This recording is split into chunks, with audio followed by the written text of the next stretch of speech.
తెరువని నా గుడి తెరిచి దేవివై వెలిశావు. నువ్వు మలచిన ఈ బ్రతుకు నీకే నైవేద్యం.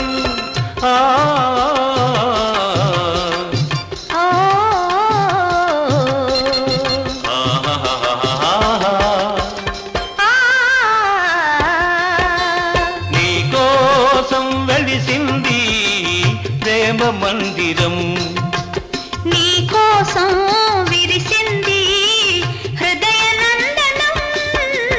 నీకోసం వెలిసింది ప్రేమ మందిరం.